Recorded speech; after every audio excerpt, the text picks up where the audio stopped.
Hello guys, कैसे हैं आप लोग। गुड इवनिंग सभी को और स्वागत है आपका ऐसे टीचर एकेडमी पर। और मेरा नाम है शादाब आलम। तो आज की क्लास में हम करने वाले हैं CTET previous year question papers. और आज आपकी दूसरी क्लास है सीटेट सितंबर 2026 की। एक क्लास हम कल कर चुके हैं जिसकी प्लेलिस्ट आपकी बना दी गई है और सभी सब्जेक्ट की प्लेलिस्ट अलग अलग बनती रहेगी चैनल पर। तो इस सीरीज में हम previous year question paper solve करने वाले हैं पिछले 15 सालों के। 2011 से लेकर के अब तक जितने भी पेपर हुए हैं वो सारे के सारे विद एक्सप्लेनेशन आपको मिलने वाले हैं। इसके अंदर हम फुल्ली एक्सप्लेनेशन से सारे मीनिंग समझ करके एक एक पॉइंट को एक एक शब्द का मीनिंग समझ करके इसको एक्सप्लेन करके सीखेंगे। तो शुरू करते हैं। बहुत ज़बरदस्त और बेहतरीन तैयारी आपकी शुरू होने वाली है। अभी एक ही क्लास हुई है तो बिल्कुल शुरू से आप तैयारी कर सकते हैं। तो जितने भी नए स्टूडेंट हैं चैनल के साथ में जुड़ जाइए, चैनल को सब्सक्राइब कर लो और सब्सक्राइब के साथ साथ बेल आइकन को ऑल पे क्लिक कर लो ताकि आने वाली नोटिफिकेशंस आपको मिलती रहें। अब लगातार क्लासेस चलेंगी, शाम 7 बजे डेली लाइव होगा और आपकी बेहतरीन ज़बरदस्त तैयारी होगी। शुरू करते हैं। चलिए, जो लोग जुड़ चुके हैं एक बार कमेंट करके बता दो ऑडियो वीडियो एकदम बढ़िया आ रही है आपके पास। जी, सभी को गुड इवनिंग, वालेकुम अस्सलाम, नमस्ते, सत श्री अकाल। और एक बार वीडियो को लाइक भी कर दो, कमेंट को नीचे करके लाइक बटन दबा दो जल्दी से। और शुरू करते हैं आज की क्लास। कल हमने यहाँ पे 25 क्वेश्चंस तक लास्ट सॉल्व कर लिए थे, तो आज हम बढ़ेंगे 26 की ओर। अगर किसी ने भी कल की क्लास नहीं देखी तो आप प्लेलिस्ट पे जाके देख सकते हैं, चैनल पे आपको वैसे पहले ऊपर ही दिख जाएगी अभी वो। चलिए, तो आज का पहला प्रश्न है आपका। ले वाइगोत्स्की ने प्रतिपादित किया कि बच्चों के सीखने को सुसाधित करने के लिए उन्हें क्या। पहला ऑप्शन है नकारात्मक प्रतिपुष्टि देनी चाहिए, दूसरा ऑप्शन है इनाम देने चाहिए, तीसरा है पाड़ प्रदान करनी चाहिए और चौथा ऑप्शन है सकारात्मक पुनर्बलन देना चाहिए। तो सबसे पहले आप लोग अपना आंसर कमेंट बॉक्स में बताएंगे, उसके बाद देखते हैं किसका सही जाता है किसका गलत, और बाद में मैं आपको फुल्ली एक्सप्लेनेशन करके बताऊंगा। चलिए, कमेंट में लिखेंगे अपना अपना आंसर सब लोग। जी सर, आप ऐप में क्लास जो है 1-2 दिन में स्टार्ट करने वाले हैं, वो मैंने आपको कल भी इंफॉर्मेशन दे दी थी उसकी, ठीक है। आप सब बैच ले लीजिए, मैंने फर्स्ट अटेम्प्ट में सीटेट पास किया है 105 नंबर से। बहुत अच्छा पढ़ाते हैं खुशी शर्मा। बहुत बढ़िया खुशी जी, कॉन्ग्रेचुलेशंस। देखिए, इसने बोला लेव वाइगोत्स्की ने प्रतिपादित किया कि बच्चों के सीखने को सुसाधित करने के लिए इनमें से किस चीज़ की ज़रूरत पड़ेगी। तो वाइगोत्स्की का सिद्धांत क्या है, उसका नाम क्या है, जल्दी कमेंट में लिखो एक बार, किस किस को याद है। सिद्धांत का नाम बता दो खाली मुझे। वाइगोत्स्की के सिद्धांत का नाम क्या है, जल्दी कमेंट में लिख के बता दो। अब इनमें से कौन सा ऑप्शन है वो उस पर हम आते हैं। तब तक नकारात्मक प्रतिपुष्टि देना इनके सिद्धांत में नहीं आता। मतलब नकारात्मक का मतलब कि आपके काम में क्या कमियां हैं, बच्चे ने जो भी काम किया है उसकी कमियां गिनवाना, वो होता है निगेटिव फीडबैक देना, है ना। अच्छाई नहीं बता रहे हैं, केवल निगेटिव चीज आप बता रहे हैं। इनाम देना होता है, पुरस्कार देना, तो ये बाह्य भी प्रेरणा हो जाता है। तो इनाम मैंने आपको कल भी बताया था, इनाम, पुरस्कार, कोई भी काम करने के बदले कोई सामान देना बच्चे को या पैसे देना, ये सब बाह्य भी प्रेरणा है, तो ये भी निगेटिव रहता है क्योंकि इससे लालच बढ़ता है और बच्चे की बाह्य भी प्रेरणा बढ़ती है। पाड़ हमारा यहाँ पर सही ऑप्शन जाएगा। पाड़ का मतलब होता है बच्चे की मदद करना। जब टीचर पढ़ा रहा है और बच्चा पढ़ रहा है और बच्चा किसी सवाल को सॉल्व करते समय या कोई भी काम करते समय बीच में अटक जाए और उसको हेल्प की ज़रूरत पड़े, तो टीचर क्या करता है, उसको थोड़ा सा हिंट दे देता है कि ऐसे कर लो और थोड़ी सी हेल्प कर देते हैं, पूरी नहीं, आंशिक रूप से जो हेल्प करते हैं उसी को पाड़ कहा जाता है। और वाइगोत्स्की इसको सही मानते हैं, है ना। पाड़ को इंग्लिश में इसका फोल्डिंग कहते हैं। इंग्लिश वाला वर्ड ज़रूर याद रखना, क्योंकि इंग्लिश वाला हमेशा इसका फोल्डिंग ही रहेगा, हिंदी वाला बदलता रहता है। कई बार पाड़ की जगह पे मचान लिखा हुआ आ जाता है, कई बार आलम्बन लिखा हुआ जाता है, ये सब पाड़ के ही नाम है। पुनर्बलन जो है वो इनाम को ही कहते हैं, इसलिए ये भी निगेटिव टैग वर्ड में ही जाएगा आपका। जितने भी इस तरह के वर्ड हैं, पुनर्बलन हो गया, इनाम हो गया, सजा देना हो गया, पुरस्कार देना हो गया, ये सब निगेटिव में जाएंगे। तो यहाँ जो आंसर होगा आपका सी ऑप्शन, ठीक है। सामाजिक सांस्कृतिक विकास का सिद्धांत है, आपने लिखा कमेंट में। हाँ लिखा है, चलो काफी लोगों ने लिखा है, वेरी गुड। अगला प्रश्न है, लेव वाइगोत्स्की ने प्रस्तावित किया कि सोच, पहला ऑप्शन है बच्चों और किसी अन्य व्यक्ति के बीच सहभागी गतिविधियों के दौरान सहनिर्मित की जाती है। दूसरा ऑप्शन है सोच का बच्चों के संदर्भ में कोई सरोकार नहीं है। तीसरा ऑप्शन है तब घटित होती है जब उत्तेजना और प्रतिक्रियाओं का अनुबंधन होता है। और डी ऑप्शन है सोच का भाषा के विकास में कोई संबंध नहीं है। चलिए, कमेंट में बताइए क्या ऑप्शन आपको सही लग रहा है इस प्रश्न का। और एक बार वीडियो को लाइक करेंगे, जिसने भी नहीं किया है सभी लोग कमेंट को नीचे करके फटाफट एक बार लाइक कर दीजिए, ठीक है जी।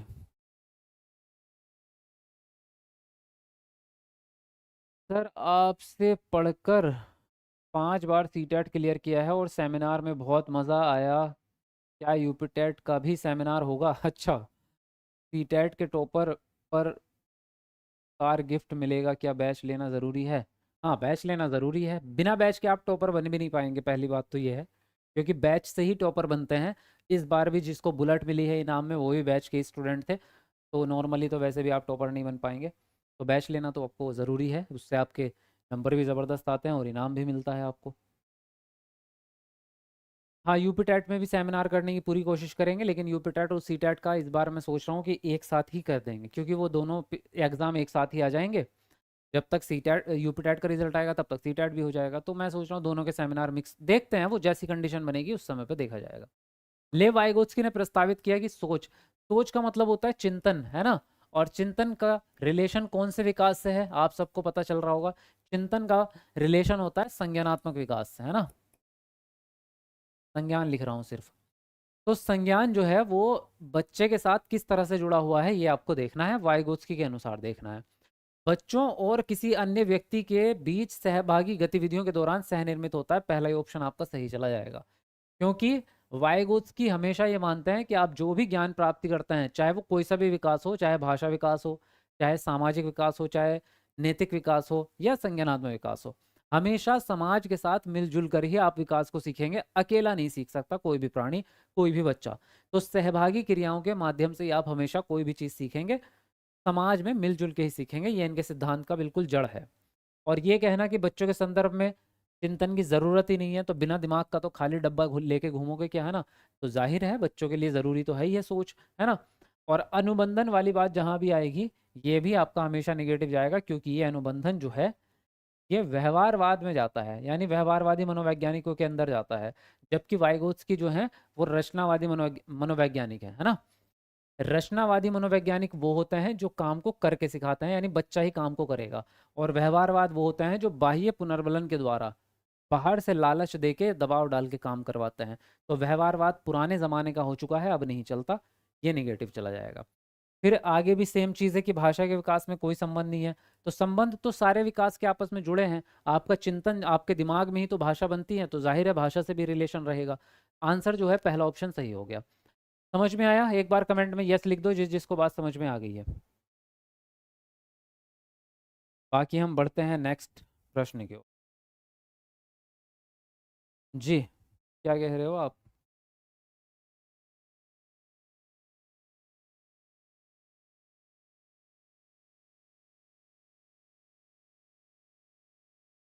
सीटेट की नोटिफिकेशन आ गया है, 6 सितंबर को होगा ना? हाँ, 6 सितंबर को होगा।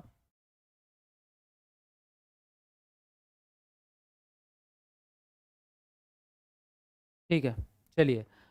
प्रश्न है आपका, खालिस्तान दिया है, कौन सी कक्षा कक्ष में बच्चे सीखने की प्रक्रिया में सक्रिय भागीदारी करते हैं और वे अपनी गति, ज़रूरतों और क्षमताओं के अनुसार सीखते हैं? प्रगतिशील कक्षा कक्ष, शिक्षक केंद्रित, व्यवहारवादी या फिर पाठ्यपुस्तक केंद्रित? बताओ जरा कौन सा ऑप्शन सही जाएगा। चलिए सब लोग लिखिए अपना अपना आंसर।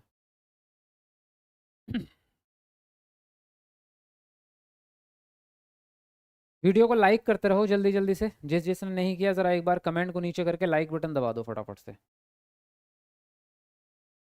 जल्दी से 500 लाइक कंप्लीट करो फटाफट।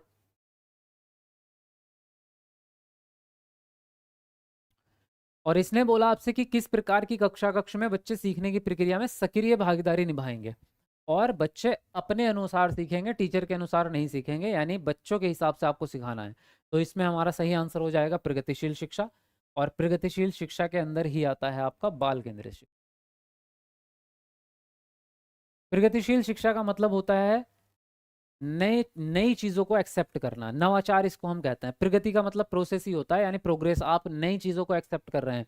तो आजकल के ज़माने में नई चीज़ें आ गई हैं, टेक्नोलॉजी आ गई है, कंप्यूटर के ज़रिए आप सिखाते हैं, लर्निंग बाय डूइंग, यानी बच्चा खुद ही काम को करता है। अब ऐसा नहीं होता कि केवल आपने टीचर ने बता दिया और बच्चे ने रट लिया, अब बच्चा प्रैक्टिकल करके सीखता है। तो ये इसी को हम प्रगतिशील कक्षा कहते हैं। इसमें बच्चा एक्टिव रहेगा और बच्चे की ज़रूरत के हिसाब से आप पढ़ाएंगे, आप अपनी मर्जी से नहीं पढ़ाएंगे। अगर अपनी मर्जी से पढ़ाने लग जाएंगे फिर तो शिक्षक केंद्रित हो जाएगा, है ना। तो हमें क्या चाहिए? बाल केंद्रित चाहिए। तो आपका पहला ऑप्शन ही यहाँ पर सही जाएगा। क्लियर? अगला प्रश्न क्या कहता है? बहुबुद्धि के सिद्धांत के अनुसार हर व्यक्ति में, पहला ऑप्शन है सामान्य क्षमताओं का एक समूह होता है, दूसरा ऑप्शन है एक निश्चित आईक्यू होती है जो जन्म के समय तय हो जाती है, तीसरा ऑप्शन है अलग अलग मात्रा में विभिन्न संज्ञानात्मक क्षमताएं होती हैं, और डी ऑप्शन है 5 प्रकार के संज्ञानात्मक कौशल होते हैं। चलिए कमेंट में लिखेंगे अपना अपना आंसर, जो भी ऑप्शन आपको सही लगता है।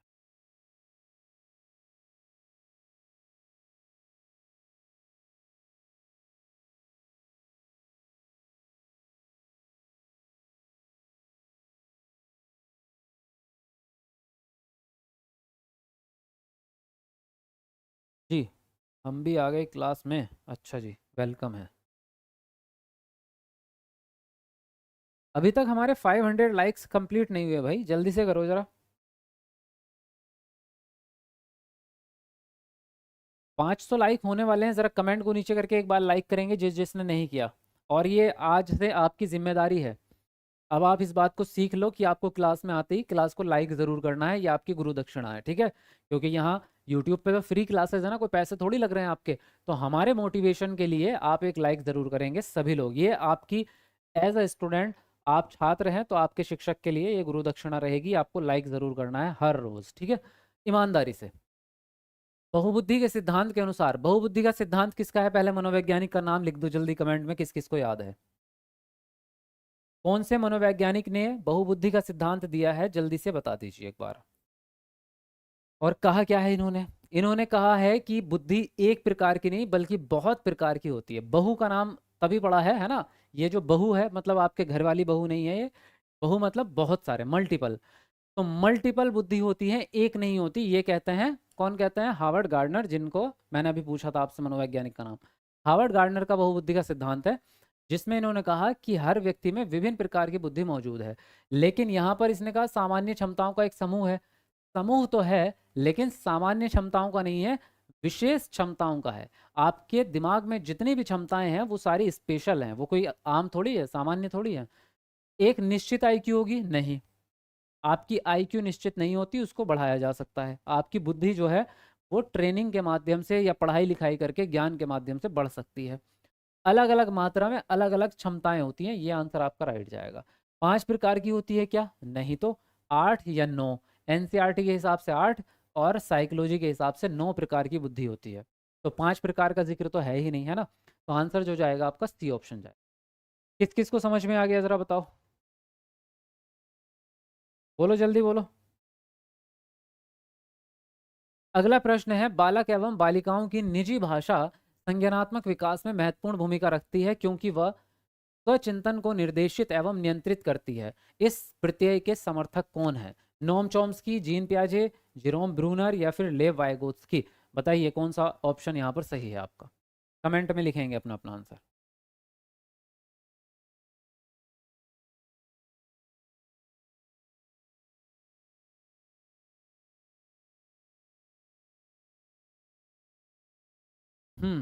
जी, सर जी का पढ़ाने का अंदाज भी कमाल है, लाइव क्लास में हर बच्चा बेमिसाल है, वाह।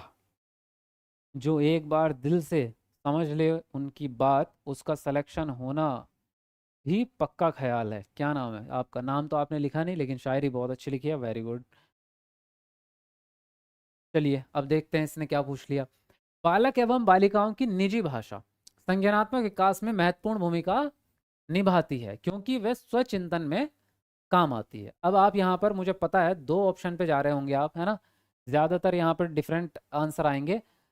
एक तो सेकंड ऑप्शन आपका दबा के चल रहा है और एक डी ऑप्शन दबा के चल रहा है ना, या तो ये या तो ये। अब यहाँ 50-50% का चांसेस है कि आप सही हैं आप या गलत हैं। अब कौन सही है कौन गलत, आप सब ने जैसे ही यहाँ संज्ञानात्मक विकास देखा है तो ज़्यादा जनता कहाँ जाएगी, जीन प्याजे के पास। लेकिन जीन प्याजे इसका आंसर है ही नहीं, इसका आंसर है लेव वाइगोत्स्की। क्यों है समझ लेते हैं बात को। इसने बात संज्ञानात्मक विकास के बारे में नहीं पूछी, इसने बात पूछी है निजी भाषा के बारे में। यहाँ बात ये कही गई है कि बालक की जो निजी भाषा है, प्राइवेट स्पीच, जो बच्चा खुद से बातें करता है, अकेले बैठ के भी मन मन में बातें करता रहता है, वो भाषा उसकी संज्ञानात्मक विकास को बढ़ा रही है। यही लिखा है लाइन में कि भाषा संज्ञानात्मक विकास में महत्वपूर्ण भूमिका रखती है। ये बात वाइगोत्स्की ने बोली है, क्योंकि वाइगोत्स्की के अकॉर्डिंग जो है भाषा विकास पहले होता है। और फिर भाषा जो है वो आपके संज्ञान में मदद करती है। और जीन प्याजे के हिसाब से संज्ञानात्मक विकास पहले होता है और भाषा बाद में आती है। तो ये दोनों में अपोजिट फर्क है।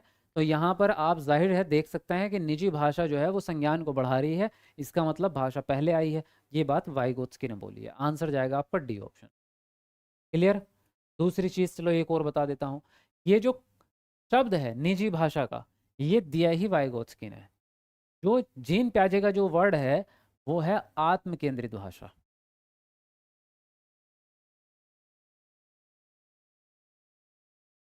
समझे बात को? क्लियर है? बोलो यस और नो।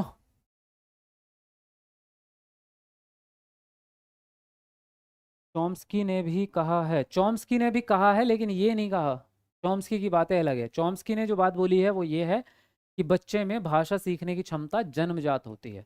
उनका कॉन्सेप्ट अपने आप में अलग है। उनका कहना है कि बच्चा जब पैदा हुआ है तो उसके दिमाग में ऐसी डिवाइस है जो उस भाषा को सीखने के लिए रेडी है, इसीलिए बच्चे में भाषा सीखने की क्षमता जन्मजात है। ये चॉम्स्की कहता है। चॉम्स्की का इन सब से कोई लेना देना नहीं है, उसका कॉन्सेप्ट अपने आप में अलग है। ठीक है। अगला प्रश्न क्या है? बच्चों में जेंडर रूढ़िवादिता और जेंडर भूमिका अनुरूपता को कम करने के लिए निम्न में से कौन सी प्रभावी युक्ति है? पहला ऑप्शन है जेंडर पृथक बैठने की व्यवस्था करना। दूसरा है जेंडर विशिष्ट भूमिकाओं पर ध्यान देना। तीसरा ऑप्शन है जेंडर पृथक खेल समूह बनाना। और डी ऑप्शन है जेंडर संबंधित पूर्वाग्रहों पर चर्चा करना। बताओ कौन सा ऑप्शन सही लग रहा है आप लोगों को? लिखो अपना आंसर।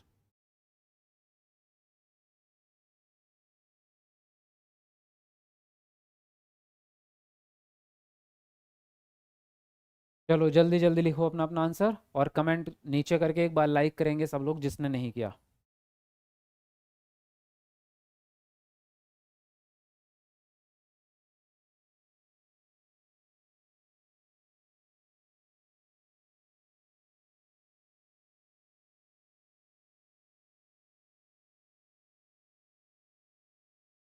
बहुत बढ़िया। देखिए इसने बोला जेंडर रूढ़िवादिता को कम करना है। अब जेंडर रूढ़िवादिता का मतलब तो आपको पता ही है कि लड़के लड़कियों में भेदभाव हो रहा है। टीचर जो है लड़कियों को ज़्यादा सम्मान दे रहा है, लड़कों को कम दे रहा है, या लड़कों को ज़्यादा दे रहा है, लड़कियों को कम। इसको अगर हम कम करना चाहें तो इनमें से कौन सा तरीका सही रहेगा? अगर अलग अलग बिठाएंगे तो इससे तो रूढ़िवादिता बढ़ेगी, घटेगी थोड़ा। लड़कियों को अलग बिठा रहे हैं, लड़कों को अलग, तो उनके बीच में कभी बात ही नहीं हो पाएगी, है ना? तो इससे तो रूढ़िवादिता बढ़ जाएगी। जेंडर विशिष्ट भूमिकाओं पर ध्यान देना। तो जेंडर विशिष्ट भूमिकाओं पर ध्यान नहीं देना आपको, बल्कि उन भूमिकाओं को कम करना है। यानी कि आपने कुछ ऐसे रूल्स बना रखे हैं कि ये काम लड़कियों के होते हैं, ये भूमिका लड़कों की होती है। अगर कोई भारी सामान उठाना है, मान लीजिए स्कूल में जो है बगीचे में खुदाई करनी है, तो लड़कों से ही करवाएंगे, है ना? पेंटिंग बनानी है तो लड़कियों से करवा रहे हैं। तो ये आपने पहले से ही विशिष्ट भूमिकाएं तय कर दी, तो इसको तो खत्म करना है ना, इसको रखना थोड़ी है। यहाँ भी सेम चीज़ हो रही है। अगर आप अलग अलग खिलाएंगे तो वो कभी एक दूसरे का सम्मान करना ही नहीं सीखेंगे।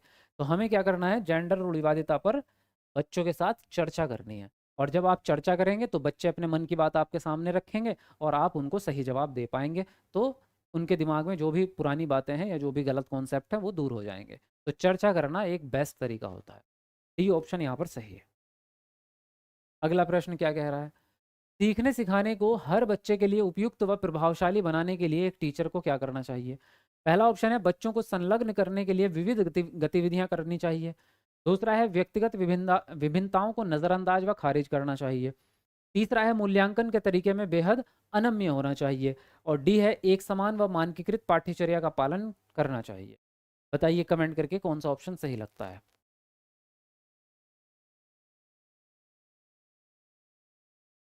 ऑल सब्जेक्ट की क्लास कराइए सर जी, ऑल सब्जेक्ट की भी कराएंगे, टेंशन ना लो। न्यू स्टूडेंट चैनल सब्सक्राइब ज़रूर कर लेना, तभी आपको न्यू क्लासेस मिल पाएंगी। और हमारे 500 लाइक्स होने में लास्ट लाइक बचा है, बताओ कौन कर रहा है? 500 लाइक कौन कंप्लीट करेगा? कमेंट को नीचे करके एक बार लाइक कर दो। कौन है वो लक्की पर्सन जो 500 लाइक करेगा? अब देखिए इसने बोला क्या आपसे, इसने बोला सीखने सिखाने को हर बच्चे के लिए उपयुक्त बनाना है। आपका टीचिंग स्टाइल या आपका पढ़ाने का तरीका ऐसा होना चाहिए कि हर बच्चे को फ़ायदा मिले। ऐसा नहीं कि कुछ बच्चे तो समझ रहे हैं और बाकी बच्चे समझ नहीं पा रहे। तो उसके लिए क्या करना पड़ेगा, बच्चों को संलग्न करो और विविध तरीके अपनाओ। संलग्न में एक्टिव हो गए बच्चे आपके सारे के सारे, और विविध तरीके इसलिए अपना रहे हैं क्योंकि सभी बच्चों के सीखने के तरीके अलग अलग होते हैं। तो एक ही तरीके से सारे बच्चे नहीं सीखेंगे, लेकिन अगर आप बहुत सारे तरीके, जैसे आप बोल के भी समझा रहे हो, आप बोर्ड पे लिख के भी समझा रहे हो, आप कोई एक्टिविटी भी करवा रहे हो और आपस में डिस्कशन भी करवा रहे हो, तो बच्चा एक तरीके से नहीं सीखेगा तो दूसरे तरीके से सीख जाएगा, दूसरे से नहीं तो तीसरे से। तो सभी बच्चे उसमें इंक्लूड हो जाएंगे। लेकिन अगर आप केवल एक तरीके से समझा रहे हैं कि आए, खड़े हुए और बोल के समझा दिया और बात खत्म हो गई, तो कुछ बच्चे समझ जाएंगे, बाकी नहीं समझ पाएंगे। तो आपको इसीलिए विभिन्न तरीके अपनाने पड़ते हैं, क्योंकि बच्चों में इंडिविजुअल डिफरेंसेस होते हैं। और इंडिविजुअल डिफरेंसेस को नज़रअंदाज नहीं करना, बल्कि स्वीकार करना है, समझना है उसको। मूल्यांकन का तरीका अनम्य नहीं होना चाहिए। अनम्य का मतलब होता है जिसमें लचीलापन ना हो, सख्त हो जो। तो हमें तो लचीला चाहिए ना, ताकि हम बदलाव कर सकें। एक समान और मानकीकृत नहीं होना चाहिए, क्योंकि जब हम ये कह रहे हैं कि बच्चे ही अलग अलग हैं, बच्चों का अंदर व्यक्तिगत विभिन्नता है, उनके सीखने का तरीका अलग अलग है, तो पाठ्यचर्या भी तो अलग अलग ही होनी चाहिए, एक समान थोड़ा होगी, है ना। तो यहाँ जो है पहला ऑप्शन आपका सही चला जाएगा। ठीक है जी, समझ में आ रही है बात? बोलो, क्लियर हो रहा है? सर चैप्टर के साथ पढ़ाइए, अच्छा। पीवाईक्यूज तो चैप्टर के साथ नहीं होते, उसकी क्लास अलग से करेंगे। पीवाईक्यूज तो पीवाईक्यूज ही रहेंगे। यूपीटेट की क्लास स्टार्ट करवाइए, ठीक है। Thank you so much sir ji, आप बहुत अच्छा पढ़ाते हैं। मैं आपका क्लास करके सीटेट पास किया है। क्या नाम है आपका? गोसिया खातून, चलिए बहुत बढ़िया, कॉन्ग्रेचुलेशंस। 500 वाला एक मैंने पूरा किया है, अच्छा। क्या नाम है तुम्हारा? ना, सरफराज, चलिए बहुत बढ़िया।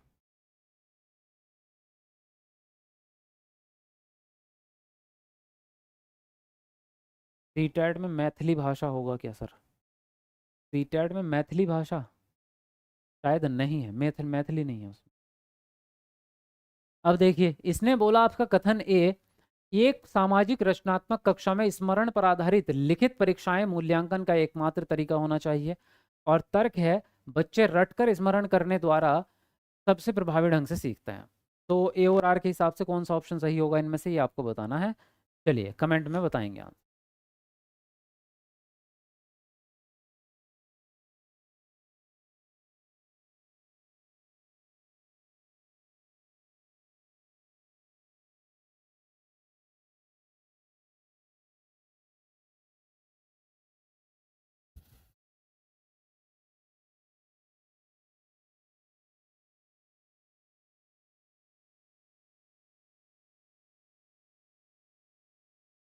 देखिए, इसने बोला एक सामाजिक रचनात्मक कक्षा में स्मरण पर आधारित लिखित परीक्षाएं एकमात्र तरीका होगी, ये बात गलत हो जाएगी आपकी। क्योंकि स्मरण पर आधारित कक्षाएं का मतलब ये हो गया कि आप रट्टा लगवा रहे हो टीचर बच्चों से, सिर्फ उसको कॉन्सेप्ट नहीं समझा रहे हो, है ना। तो केवल, और ये कहना कि लिखित परीक्षा एकमात्र तरीका है, तो हमने तो अभी बात की है कि एक बच्चे एक जैसे है ही नहीं, बच्चे ही व्यक्ति की विभिन्नता वाले हैं। तो आप एक तरीके से सबका मूल्यांकन नहीं ले सकते, आपको अलग अलग तरीके से लेना पड़ेगा। कुछ बच्चे आपको रिटर्न में दे देंगे, कुछ बच्चों से आपको मौखिक रूप से मूल्यांकन करना पड़ेगा। बच्चे रटकर स्मरण करेंगे तो क्या सबसे बढ़िया सीखेंगे? नहीं, रटकर बढ़िया नहीं सीखेंगे, काम को करके बढ़िया सीखेंगे। दोनों ही ऑप्शन गलत हैं आपके, तो डी ऑप्शन राइट जाएगा। ए और आर दोनों ही गलत हैं आपके, ठीक है। चलिए अगले प्रश्न पे आते हैं। कथन ए है आपका, समावेशी शिक्षण ऐसे शैक्षिक तंत्र को संबोधित करता है जिसमें बच्चों की शारीरिक, मानसिक, सामाजिक, संवेगात्मक, भाषाई एवं अन्य विशेषताओं को ना देखते हुए सभी बच्चों का समायोजन किया जाए। और तर्क है, समावेशन एक व्यापक दर्शन है जो केवल दिव्यांग बच्चों तक सीमित नहीं है। तो ए और आर के हिसाब से बताइए कौन सा ऑप्शन सही लग रहा है। चलिए कमेंट में बताएंगे आंसर।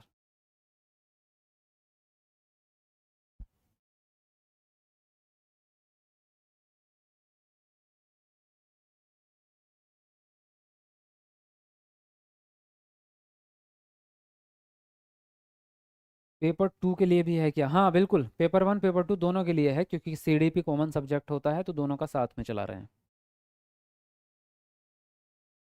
मैं कल आपकी फर्स्ट क्लास की थी, 25 क्वेश्चंस में से 20 सही हुआ है मेरा। थैंक यू गुरुजी। ऐसा लग रहा है आपकी डेली क्लास करके सीटेट अच्छे से निकल जाएगा। 100% निकलेगा सीटेट आपका। पुराने स्टूडेंट्स का निकला है तो आपका भी निकलेगा, जाहिर है। समावेशी शिक्षण ऐसे शैक्षिक तंत्र को संबोधित करता है जिसमें बच्चे में जितनी भी विभिन्नताएं हैं, ये देख रहे हैं, शारीरिक हो, मानसिक हो, सामाजिक हो, उन सबको ना देखते हुए सभी बच्चों का समायोजन करना है। तो ये बात सही है। समावेशी शिक्षा का उद्देश्य ही यही है कि सारे बच्चे एक ही साथ एक ही क्लास में पढ़ सकें। उनके लिए आपको एडजस्टमेंट करना है, उनके लिए जो सुविधाएं ला सकते हो लेके आओ। समावेशन एक व्यापक दर्शन है, यानी बड़ा, व्यापक मतलब बड़ा, जिसमें केवल दिव्यांग बच्चों तक ही नहीं सीमित है, बल्कि इसमें सभी प्रकार के बच्चे आते हैं। समावेशन में सभी प्रकार के बच्चे आएंगे।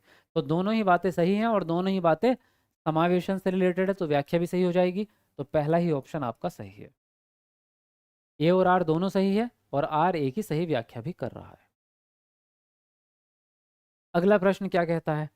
प्राथमिक माध्यमिक कक्षाओं में शिक्षिकाओं को विविधता को किस तरह देखना चाहिए? पहला ऑप्शन है आपका सीखने में अवरोधक के रूप में, दूसरा है विविधता को नजरअंदाज करना चाहिए, तीसरा है विविधता को कम करने के लिए मानकीकृत पाठ्यचर्या को प्रोत्साहित करना चाहिए, और डी ऑप्शन है एक गुण के रूप में देखना चाहिए जिससे बहुरूपता को बढ़ावा मिले। चलिए कमेंट करके बताएंगे आप कौन सा ऑप्शन सही जाएगा। सब लोग लिखिए अपना अपना आंसर।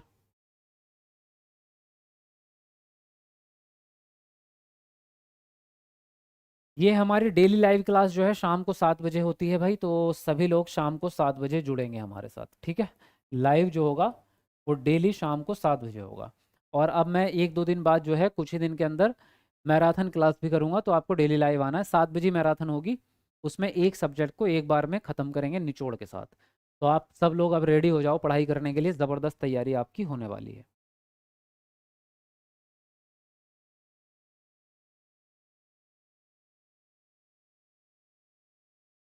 लाइक करते रहो भाई, क्योंकि हमारा 1,000 का टारगेट है। 1,000 लाइक तो करेंगे जल्दी जल्दी।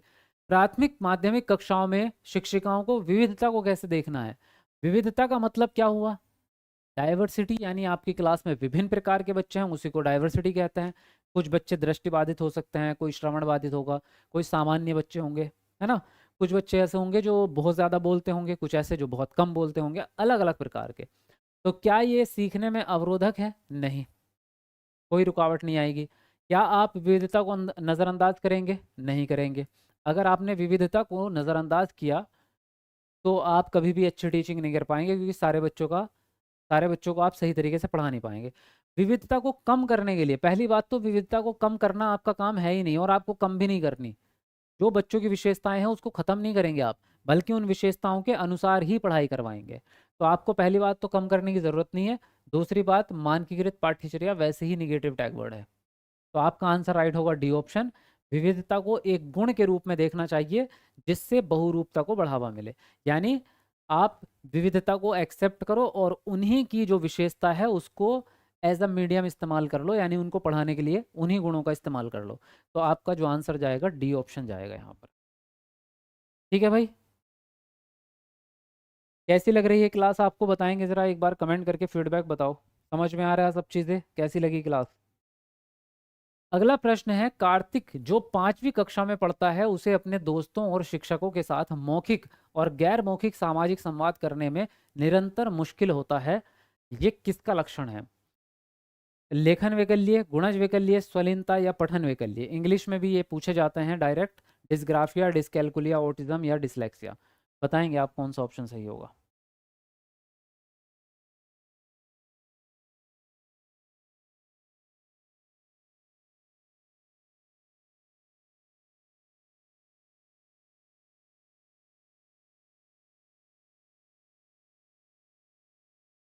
हाँ जी। ऑनलाइन क्लास क्या रहेगा समय? डेली 7 बजे से बताइए। 7 बजे से ही रहेगा, और क्या बताना है इसमें?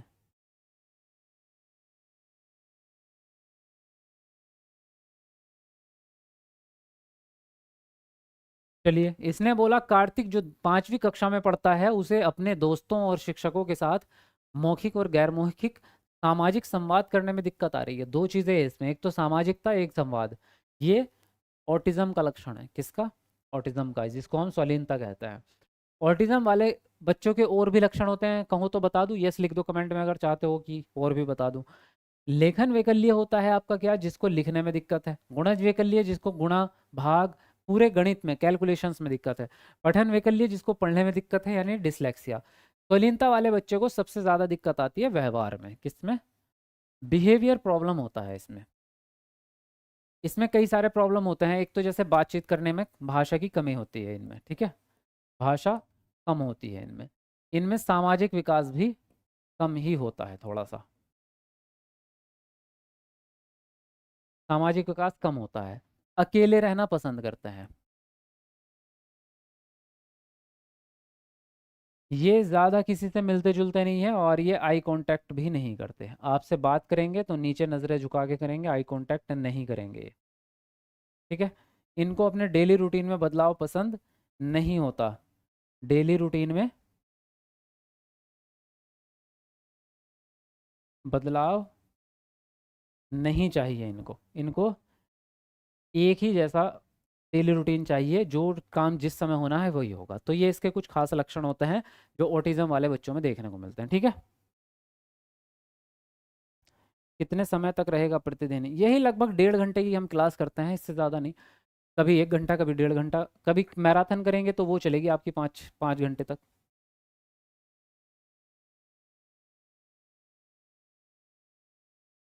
सर मैं पंकज ब्लाइंड स्टूडेंट हूँ, सीटेट पास किया हूँ आपसे पढ़कर, आपसे बात करने की बेचैनी है। अच्छा, कोई बात नहीं, बात आपकी ज़रूर करेंगे आपसे। आप एकेडमी वाले फ़ोन पे कॉल कीजिएगा, उनको इन्फॉर्मेशन लिखवा दीजिएगा, मैं आपको बता दूंगा, ठीक है।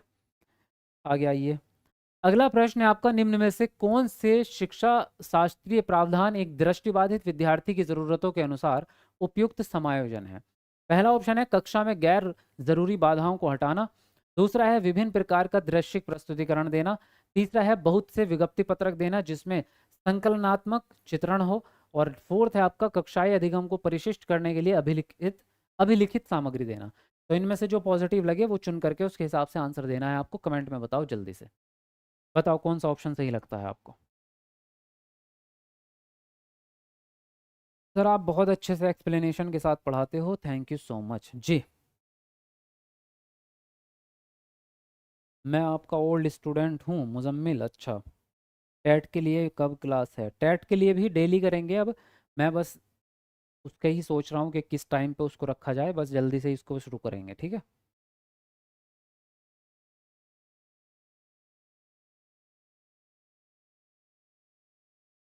चलो देखो इसको सॉल्व करते हैं। इसने बोला है एक दृष्टिबाधित बच्चा है जिसको दिखाई नहीं देता। तो ऐसे बच्चे के लिए सबसे बेहतरीन समायोजन क्या होगा, एडजस्टमेंट, सबसे बढ़िया एडजस्टमेंट क्या होगा? पहली चीज, कक्षा में जरूरी बाधाओं को हटा दो। सही बात है, यानी अगर आपके क्लास में बीच में कोई भी सामान पड़ा है, कोई स्टूल, कोई किताब, कोई भी चीज जिसमें बच्चा जो है वो टकरा के गिर सकता है या कुछ भी, कि उसको अपनी सीट से चल के आने में ही दिक्कत हो रही है, तो ऐसी चीजों को बीच में से हटा दिया जाए, क्लास का रास्ता साफ रखा जाए। विभिन्न प्रकार की दृश्यिक प्रस्तुतिकरण दिए जाएं। ये गलत हो जाएगा क्योंकि दृष्टिबाधित बच्चा है तो दृश्यिक प्रस्तुतिकरण उसके किसी काम के नहीं है, क्योंकि वो तो देख ही नहीं सकता ना। तो प्रेजेंटेशंस, प्रिंट आउट, नोट्स, किताबें उसके किसी काम की नहीं है, उसको तो मौखिक चाहिए। बहुत से विज्ञप्ति पत्रक देना जिसमें संकल्पनात्मक चित्रण हो। यहाँ पे भी बात चित्रण की ही हो रही है, तो चित्र भी उसके किसी काम के नहीं होंगे क्योंकि वो तो देख ही नहीं सकता। तो चित्र चाहे संकल्पनात्मक हो चाहे कैसे भी चित्र हो, चित्र उसके काम नहीं आएंगे। कक्षाई अधिगम को परिशिष्ट करने के लिए अभिलिखित, अभिलिखित का मतलब होता है रिकॉर्डेड, जो रिकॉर्डेड फॉर्म में हो, जैसे फोन में रिकॉर्ड कर दिया, टैप रिकॉर्डर में आपने बोल करके लेक्चर को रिकॉर्ड कर दिया, उसके काम आ जाएगा।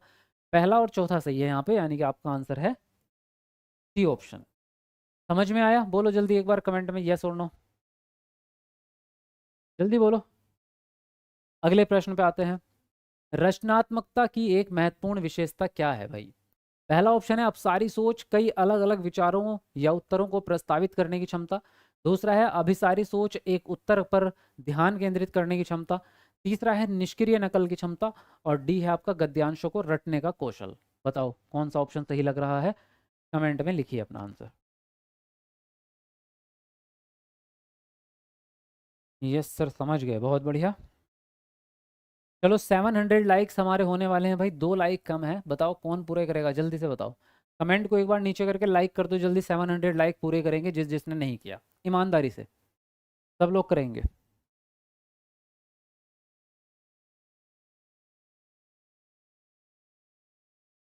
डीपीएसई वाले बच्चे भी सीटेट का पेपर दे सकते हैं क्या? डीपीएससी क्या होता है, मुझे समझ ही नहीं आया। डीएससी तो होता है diploma in special education, DPSC का मुझे पहले फुल फॉर्म बताओ, उसके हिसाब से बताऊंगा मैं आपको। अब इसने बोला रचनात्मकता की महत्वपूर्ण विशेषता क्या है। रचनात्मकता हम कहते हैं क्रिएटिविटी को, यानी कुछ नया करना और विभिन्न प्रकार से सोचना। रचनात्मकता का सबसे बड़ा जो विशेषता है, एक तो यह है कि नई सोच, यानी कुछ नया सोच रहे हैं आप, और दूसरी बात होती है कि कई प्रकार से, यानी विभिन्न प्रकार से सोच रहे हैं आप। ये दो खासकर, है ना, ये दो खास विशेषताएं हैं रचनात्मकता की हमेशा। तो इसमें हमारा आंसर जाएगा अपसारी सोच, क्योंकि कई अलग अलग विचारों पर आप विचार कर रहे हैं और कई अलग अलग प्रकार से सोचने की क्षमता आपके अंदर है, तो इसी को क्रिएटिविटी कहेंगे।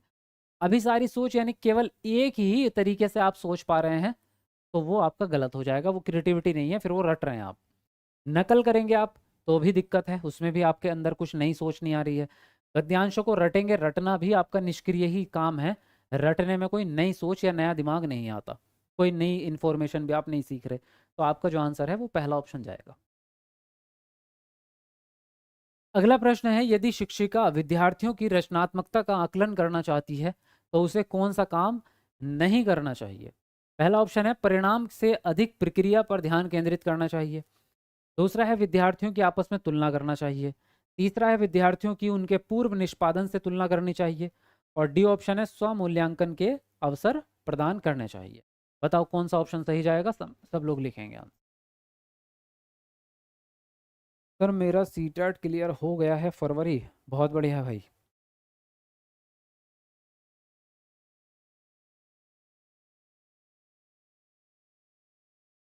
लिखो जल्दी जल्दी लिखो अपना अपना आंसर। और अब आपको रोज लाइव आना है भाई, अगर सीटेट को बढ़िया करके पास करना है तो रेगुलर काम करना पड़ेगा।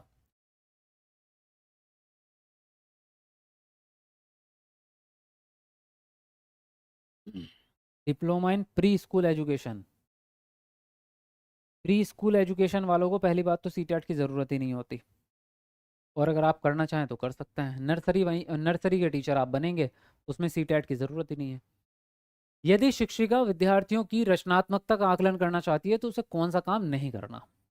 परिणाम से अधिक प्रक्रिया पे ध्यान देना है, ये तो अच्छी बात होगी, पॉजिटिव है, तो आप प्रोसेस में लग रहे हैं, बच्चा काम करेगा, एक्टिविटी करेगा। बच्चों की आपस में तुलना करना ये नहीं करना आपको, बस बच्चों की आपस में कंपैरिजन नहीं करनी, ये सबसे बड़ा पाप है, क्योंकि बच्चे एक जैसे नहीं होते, बच्चों की अपनी अपनी विशेषता अलग अलग है। तो हर बच्चा अपनी कैपेसिटी के हिसाब से काम करेगा। विद्यार्थी की उसके पूर्व निष्पादन से तुलना कर सकते हो, ये सही बात है कि बच्चे को एक महीने पहले कितनी चीज़ें आती है, अब कितनी आती हैं, उसमें कंपैरिजन करेंगे तो इसमें आपको फीडबैक अच्छा मिलेगा, ये पॉजिटिव है। सेल्फ इवेल्युएशन यानी बच्चा खुद ही अपना मूल्यांकन कर रहा है, तो उसको करने दो, इससे भी आपको फ़ायदा ही मिलेगा, बच्चे को पता चलेगा कि मैं क्या सीख रहा हूँ, कैसे सीख रहा हूँ। यहाँ पर निगेटिव पूछा था, निगेटिव बात जो है वो सेकंड ऑप्शन में कही गई है। अगला प्रश्न है कि सीखना एक निष्क्रिय प्रक्रिया है या फिर व्यक्तिगत कारकों से प्रभावित होता है, या सामाजिक सांस्कृतिक संदर्भ से स्वतंत्र है, या केवल जानकारी के प्रत्याहार और पुनरूपण की प्रक्रिया है। बताइए कौन सा ऑप्शन सही जाएगा, सब लोग लिखेंगे।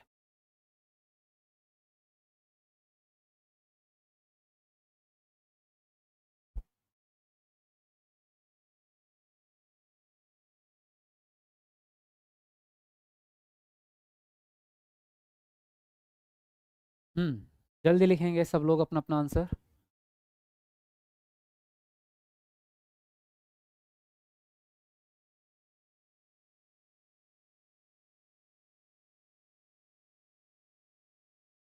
बहुत अच्छे।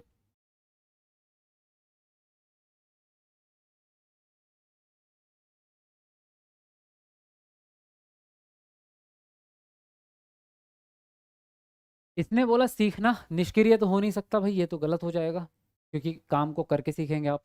व्यक्तिगत कारकों से प्रभावित होता है, हाँ होता है। अब व्यक्तिगत कारक क्या होते हैं, जो आपके इंटरनल विशेषताएं होती है ना, जैसे मुझे क्या पसंद है क्या पसंद नहीं है, मेरे सोचने की क्षमता, मेरे इंटरेस्ट, रुचि, जो आपको आनुवंशिक रूप से आपके अंदर इनबिल्ट विशेषताएं हैं, यानी बाहर के समाज से नहीं आ रही हैं बल्कि आपके अंदर से। आपकी बुद्धि कैसी है, आपको कौन सा काम करने में मज़ा आता है, पढ़ने का तरीका कैसा है आपका, है ना, ये चीज़ है। तो हाँ, जाहिर है इनसे आपकी लर्निंग इफेक्ट होगी ही। सामाजिक सांस्कृतिक संदर्भ से अलग है, अलग नहीं है, आपकी लर्निंग पे आपके समाज का प्रभाव ज़रूर पड़ेगा। केवल जानकारी का प्रत्याहार यानी कि आपको दोहराना है केवल, नहीं, केवल दोहराना लर्निंग नहीं होती, बल्कि कुछ नई इन्फॉर्मेशन प्राप्त करना लर्निंग होती है ना। तो आंसर जो होगा आपका सेकंड ऑप्शन होगा। नेक्स्ट, कथन ए है आपका, एक प्रगतिशील कक्षा में शिक्षिका को होना चाहिए और बच्चों को नियंत्रण में रखना चाहिए। और तर्क है, बच्चे तभी सीखते हैं जब शिक्षक उन पर पूर्ण रूप से नियंत्रण रखते हैं। तो ए और आर के हिसाब से बताइए कौन सा ऑप्शन सही जाएगा आपका। चलिए कमेंट में लिखेंगे आंसर।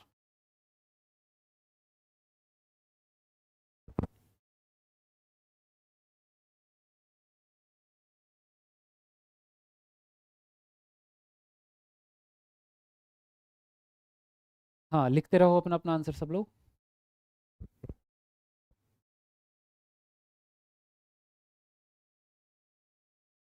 हम ऐप डाउनलोड कर रहे हैं पर पासवर्ड मांग रहा है और हमको नहीं पता है पासवर्ड। यार पासवर्ड तो तुम्हें ही पता होना चाहिए क्योंकि बनाया तो तुमने ही होगा, है ना। तो फॉरगेट पासवर्ड कर लो, उसमें नंबर पे फिर ओटीपी आ जाएगा, फॉरगेट पासवर्ड करके नंबर पे ओटीपी डालो अपना, फिर खोल लो उसको। ऐप लॉगिन करने वाली बात आपके हाथ में होती है, मेरे हाथ में नहीं होती, ठीक है। अब ये थोड़ा मैं हर आदमी का, आपके लिए लाखों स्टूडेंट्स का जा जाके ऐप लॉगिन करवा के दूंगा। ऐप लॉगिन तो आपको करना है, यूट्यूब भी तो लॉगिन करते हो, इंस्टाग्राम भी तो लॉगिन करते हो, लॉगिन करना तुम्हारे हाथ में, मेरे थोड़ी है। थोड़ा सा समझदारी दिखाया करो। एक प्रगतिशील कक्षा में शिक्षिका को होना चाहिए और नियंत्रण रखना चाहिए बच्चों पर। कोई ज़रूरत नहीं है नियंत्रण रखने की, वो पुराने ज़माने की बात है कि डंडे से लेके जो है टीचर बच्चों के पीछे रहता था, चलो। तो वो चीज़ें अब नहीं है। अब नियंत्रण नहीं रखते, आप बच्चों की साइकोलॉजी को समझते हैं, बच्चों की पसंद नापसंद को समझते हैं और उस हिसाब से पढ़ाते हैं। बच्चे तब सीखेंगे जब टीचर उन पर पूरी तरह से कंट्रोल करेगा। ये बात भी गलत है, कोई ज़रूरत नहीं है आपको कंट्रोल करने की। दोनों ही ऑप्शन आपके गलत हो गए। ठीक है जी, डी ऑप्शन आपका सही है। अगला प्रश्न क्या कहता है। खाली स्थान दिया है, वाले व्यक्ति अपने पूर्व ज्ञान के आधार पर संबंध बनाने में सक्षम होते हैं और विचारों के बीच वर्गीकरण, पैटर्निंग और संबंधों को गहराई से देख पाते हैं। तर्क गणितीय बुद्धि, शारीरिक गति संवेदनात्मक बुद्धि, अंतर वैयक्तिक बुद्धि या फिर भाषाई बुद्धि। चलिए कमेंट में बताइए कौन सा ऑप्शन आपको सही लगता है।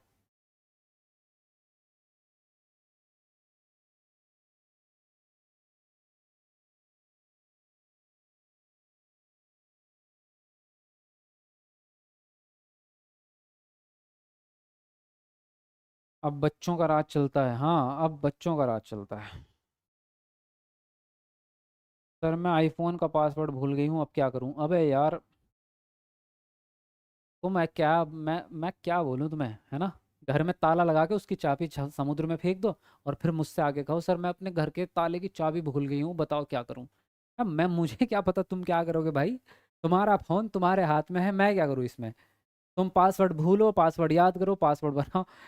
कैसे कैसे सवाल करते हो यार। मैं कोई तुम्हारा भाई आईफोन की आईडी का पासवर्ड तुम्हें ही पता होगा, मुझे तो नहीं पता होगा। नहीं याद है तो फॉरगेट कर लो उसको। फॉरगेट पासवर्ड का ऑप्शन भी होता है ना। तुम यार समय खराब कर रहे हो मेरा, मुझे लग रहा।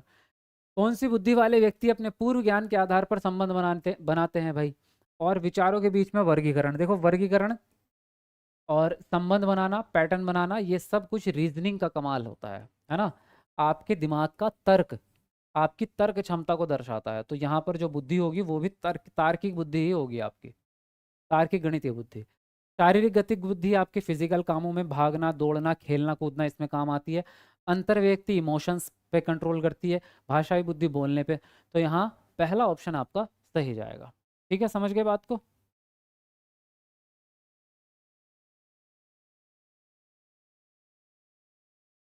नेक्स्ट है आपका, सहशिक्षा कक्षा में लड़कों के लिए एक शिक्षक की टिप्पणी, बहादुर बनो और लड़कियों की तरह कमजोर व्यवहार मत करो, किसको बढ़ावा देगा।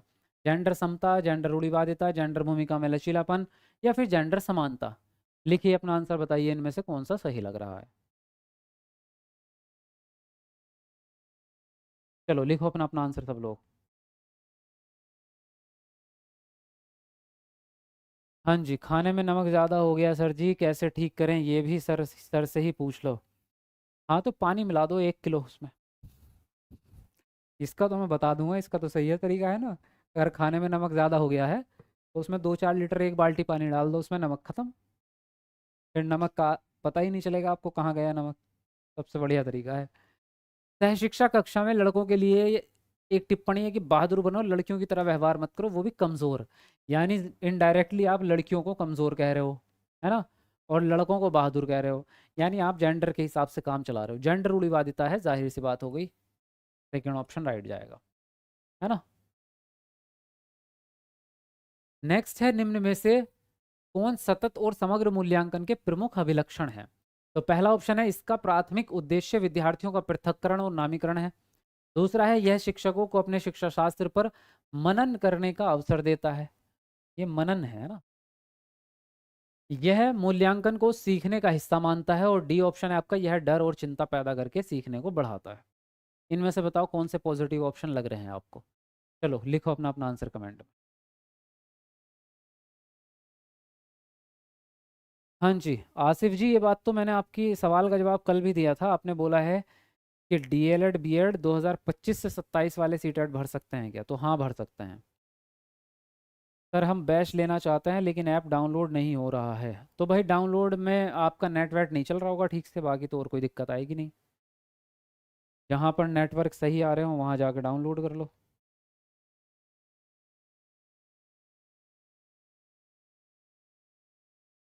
सर आपने यूपीटेट के बैच डिस्काउंट के लिए बोला था बताएंगे, कल बता दिया था। आप ही लेट हैं। कल डिस्काउंट निकल के ख़त्म भी हो गया। कल बैच पे ऑफ़र निकल भी गया और ऑफ़र ख़त्म भी हो गया। अब तुम लोग कहाँ रहते हो पता नहीं। तभी तो अब क्लास में आओगे तो पता चलेगा ना। अब तो ख़त्म है अब ऑफ़र। ऑफ़र अभी भी है पर कल ज़्यादा ऑफ़र था, वो वाला ऑफ़र अब नहीं मिलेगा। सतत और समग्र मूल्यांकन के प्रमुख लक्षण कौन से हैं। सतत मतलब लगातार, समग्र का मतलब सभी क्षेत्रों का मूल्यांकन। तो क्या इसका उद्देश्य बच्चों को अलग करना है, बच्चों को नाम देना है, अलग अलग पृथक करना, नहीं। क्या ये इसका उद्देश्य ये है कि टीचर अपने शिक्षा शास्त्र पर यानी अपने टीचिंग स्टाइल पर थोड़ा सा चिंतन करे, तो ये सही बात है।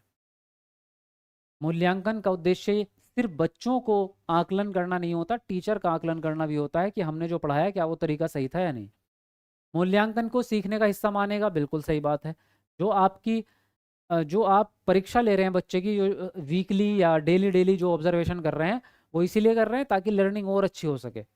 तो सीखने का हिस्सा ही है ना मूल्यांकन। डर और चिंता पैदा करना आपका काम नहीं है। आप कोई सनी देओल थोड़ी है जो बच्चों को डरा डरा के मारेंगे। तो दूसरा और तीसरा सही है, सी ऑप्शन राइट हो जाएगा। ठीक है, आगे आइए। अगला प्रश्न है, निम्नलिखित में से कौन सा प्रश्न समालोचनात्मक चिंतन को बढ़ावा देता है बजाय कि सूचनाओं के मात्र प्रत्याय स्मरण को। पहला ऑप्शन है, आखिरी जनगणना किस वर्ष में हुई थी। दूसरा है, महात्मा गांधी का जन्म कहाँ हुआ था। तीसरा है, भारत के प्रथम राष्ट्रपति कौन थे। और डी ऑप्शन है, समाज में लोकतांत्रिक आदर्शों को बढ़ावा कैसे दिया जाता है। चलिए कमेंट में बताइए आंसर।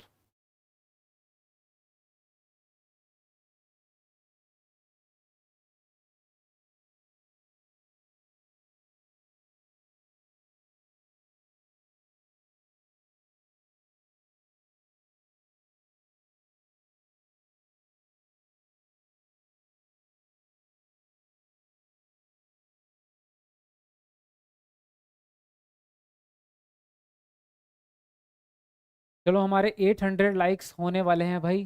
3-4 लाइक बचे हैं, तो बताओ कौन पूरा करेगा। ज़रा एक बार कमेंट को नीचे करके लाइक कर दो सब लोग। अच्छे बच्चों की तरह ईमानदारी से लाइक किया करो, क्योंकि अब आपको इतनी मेहनत से पढ़ाते हैं तो आपकी तरफ से एक लाइक ही चाहिए होता है।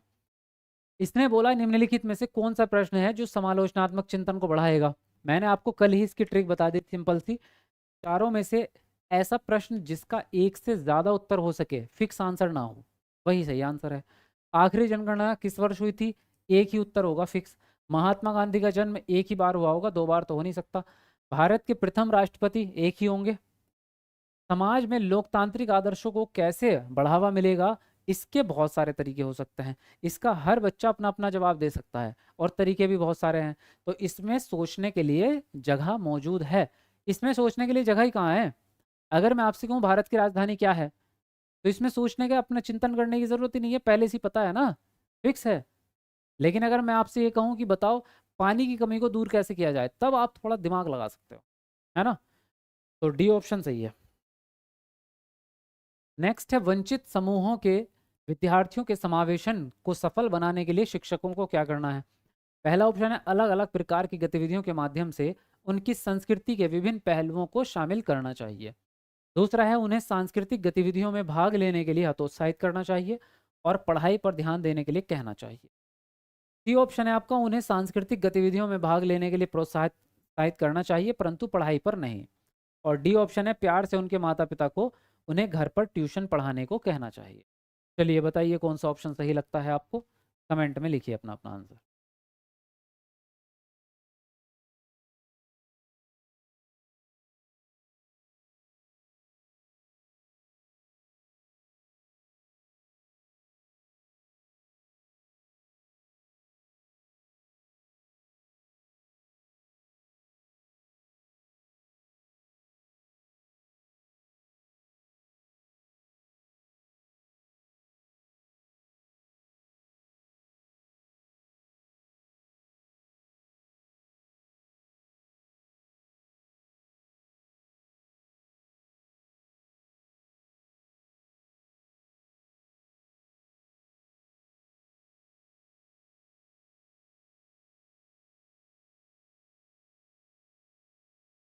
चलिए, इसने बोला वंचित समूहों के विद्यार्थियों के समावेशन को सफल बनाना है।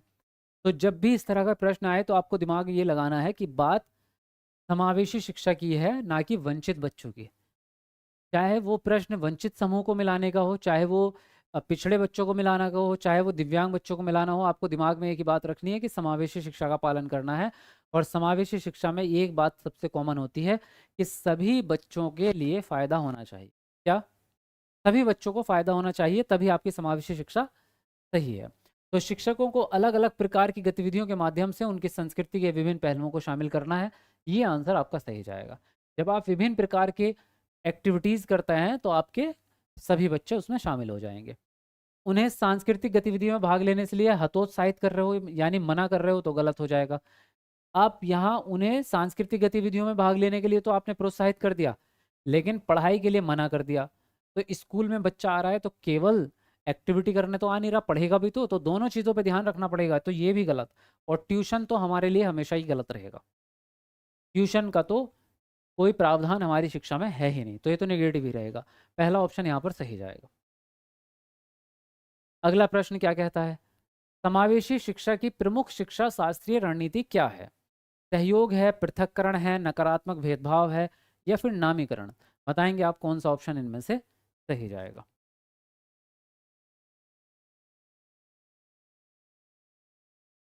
चलो जल्दी जल्दी लिखो अपना अपना आंसर।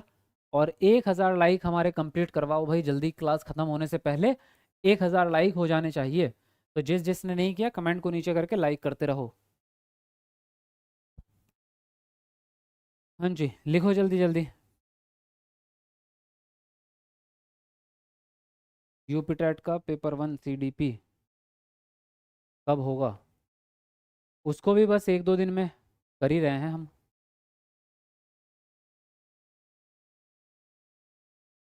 बताओ आंसर बताओ।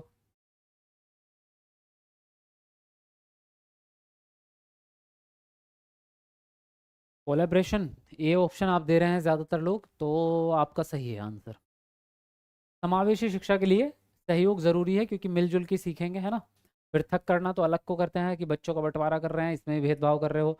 इसमें नामीकरण, नामीकरण क्या होता है ना, जैसे हम कह देते हैं ये तो बुद्धू बच्चे हैं, ये इंटेलिजेंट बच्चे हैं, और ये तो पिछड़े बच्चे हैं। तो इस तरह से नाम दे देना एक ग्रुप को और उनकी विशेषता अलग कर देना, इसको कहते हैं नामीकरण। तो ये भी एक तरह का भेदभाव होता है।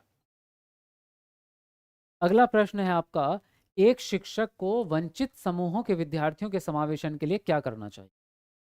एक ऐसी कक्षा नीति का निर्माण करना चाहिए जहां पर व्यक्तिगत विभिन्नताओं को स्वीकारा जाए और प्रत्येक बच्चे को महत्व दिया जाए। दूसरा ऑप्शन, बच्चों को शैक्षणिक क्षमताओं की पहचान करके समान क्षमताओं वाले समूहों में बच्चों के समूह बनाए जाए। सी ऑप्शन है बच्चों को उनकी जाति के आधार पर अलग अलग समूह में बांटा जाए। और डी ऑप्शन है उन्हें पाठ्य पुस्तक आधारित ज्ञान का पुनरुत्पादन करने के लिए बढ़ावा दिया जाए, भले ही वह उनके लिए अर्थहीन हो। तो कौन सा ऑप्शन सही लग रहा है, कमेंट में बताएंगे आप।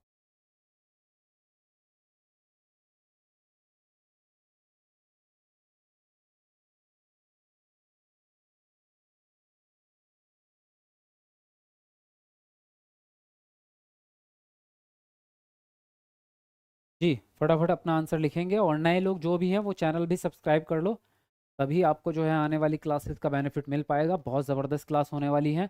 अब आपकी मैं मैराथन क्लास भी लूँगा जल्दी ही। चलो जल्दी बताओ।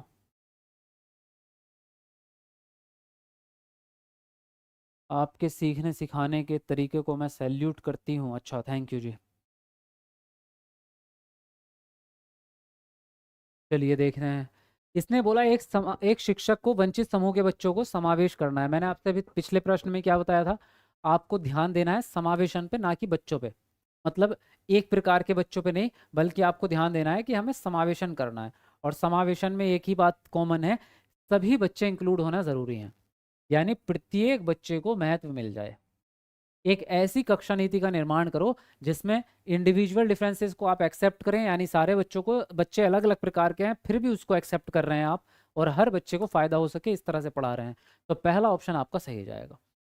अगर आप बच्चों की शैक्षणिक क्षमता की पहचान करके उनको समान क्षमता में बांट देंगे, यानी कि जो 80% से ऊपर के बच्चे हैं उनको अलग रख दिया, जो 60% से 80 के बीच में उनको अलग रख दिया, जो 60 से नीचे के हैं उनको अलग रख दिया, तो ये आपने भेदभाव कर दिया, ये समावेशी शिक्षा नहीं हो पाएगी। जाति के आधार पर बांटना भी गलत है आपका।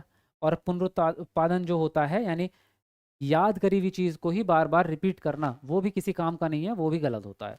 तो पहला ऑप्शन यहाँ पर आपका सही जाएगा। अगला प्रश्न है, एक बच्ची के बुद्धि परीक्षण के स्कोर यह दर्शाते हैं कि वह औसत से ऊपर है, वह कक्षा में नियमित तथा क्रियाशील है, उसके गणित के ग्रेड तथा लिखने का कौशल भी अच्छा है, परंतु जब उसे सस्वर पठन के लिए कहा जाता है तो उसका निष्पादन बुरा होता है। तो बच्ची में किसके लक्षण होने की संभावना है? डिस्ग्राफिया, डिस्कैल्कुलिया, डिसलेक्सिया या स्वलीनता? बताओ इनमें से कौन सा ऑप्शन सही जाएगा। चलिए कमेंट में लिखिए अपना आंसर।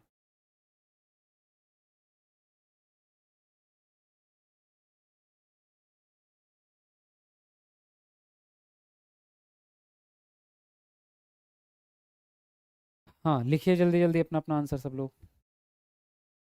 900 लाइक में हमारा लास्ट लाइक बचा है भाई, कौन करेगा बताओ, एक लाइक बचा है, जल्दी बताओ 900 वाला लाइक कौन कर रहा है।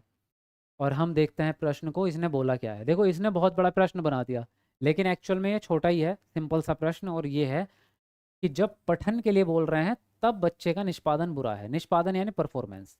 बाकी तो उसने एक्टिविटीज लिख दी, गणित में भी अच्छी है, बुद्धि भी अच्छी है, इंग्लिश में भी अच्छी है, सब चीज में अच्छी है, कोई दिक्कत नहीं, इंटेलिजेंट है बच्चा। लेकिन उसको दिक्कत तब आ रही है जब उससे पढ़ने के लिए कहा जा रहा है, और जब पढ़ने में दिक्कत आ रही है तो जाहिर है डिसलेक्सिया होगा। डिसलेक्सिया को ही तो पढ़ने में दिक्कत आती है ना, तो सी ऑप्शन राइट हो जाए। रचनात्मकता क्या है भाई? पहला ऑप्शन है बिना ऊब के किसी कार्य को बार बार करने की क्षमता, दूसरा है लंबे गद्यांशों को रटने की क्षमता, तीसरा है अपसारी ढंग से सोचने की क्षमता, और डी ऑप्शन है दूसरों की नकल ज्यों की त्यों करने की क्षमता। बताइए कौन सा ऑप्शन सही लग रहा है, कमेंट में लिखिए भाई अपना अपना आंसर।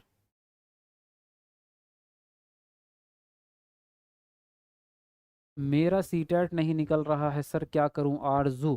भाई गारंटी बैच लो, जिसका भी सीटेट नहीं निकल रहा है एक ही मात्र तरीका है, और वो है गारंटी बैच। गारंटी बैच में वो बच्चे भी पास हो गए जो 10-10 साल से फेल हो रहे थे। सच में, इस बार 10 बार से जो सीटेट फेल हो रहे थे, वो भी इस वाले गारंटी बैच में सीटेट पास हो गए।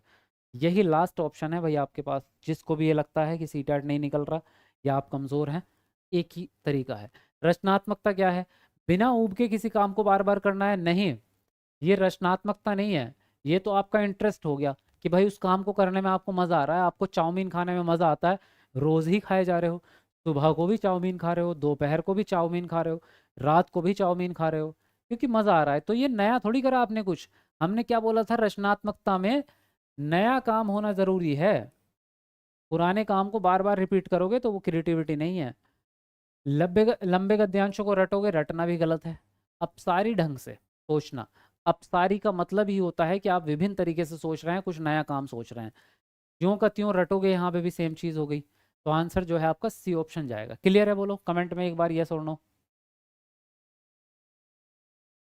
थ्योरी कब पढ़ाएंगे सर? आप तो कमेंट नहीं कर रहे हैं भाई। थ्योरी क्लास जो होती है वो ज़्यादातर तो बैच में ही होती है, और यूट्यूब पे तो मैराथन ही होगी बस थ्योरी की आपकी।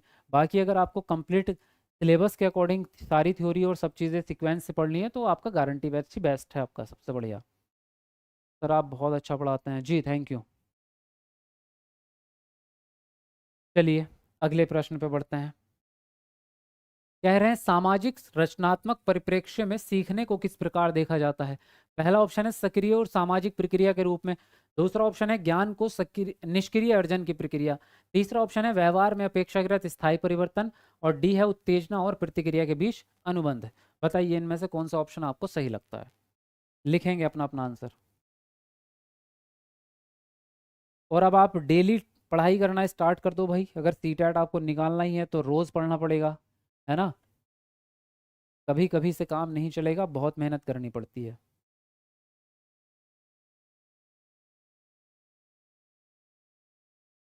सर आप अमेजिंग पढ़ाते हो, इग्नोर कीजिए फालतू लोगों को। नहीं, हमें ज़रूरत ही नहीं है, फालतू लोग थोड़ी हैं, सारे स्टूडेंट ही हैं यहाँ पढ़ने वाले।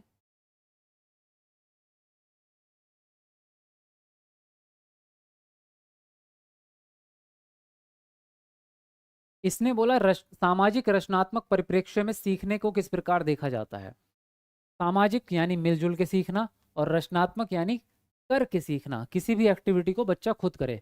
तो सक्रिय हो गया आपका करना, और सामाजिक तो आपका सेम टू सेम हो गया, पहला ही ऑप्शन राइट। निष्क्रिय करेंगे तो रचनात्मक नहीं रहेगा। व्यवहार में अपेक्षाकृत स्थायी परिवर्तन, ये तो सीखने की परिभाषा है। उत्तेजना प्रतिक्रिया, ये व्यवहारवाद हो गया। तो व्यवहारवाद हमें चाहिए नहीं, हमें तो रचनावाद चाहिए, है ना? तो यहाँ पर जो आंसर होगा पहला ऑप्शन आपका सही जाएगा। अगला प्रश्न क्या कहता है? आंतरिक अभिप्रेरणा का उदाहरण क्या है? पहला ऑप्शन है प्रथम पुरस्कार पाने के लिए पढ़ना। दूसरा है अपनी उत्सुकता की संतुष्टि के लिए सीखना। तीसरा है सराहना पाने के लिए काम पूरा करना।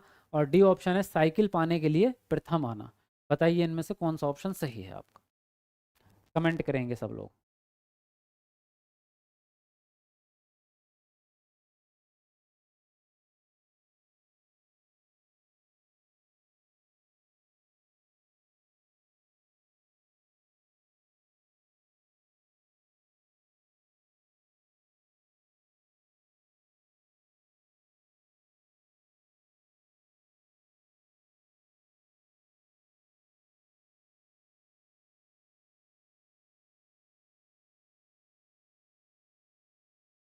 जी लिखते रहो जल्दी से। सर आपको कुछ भी बोल रहे थे इसलिए मैंने बोला। नहीं नहीं कोई बात नहीं।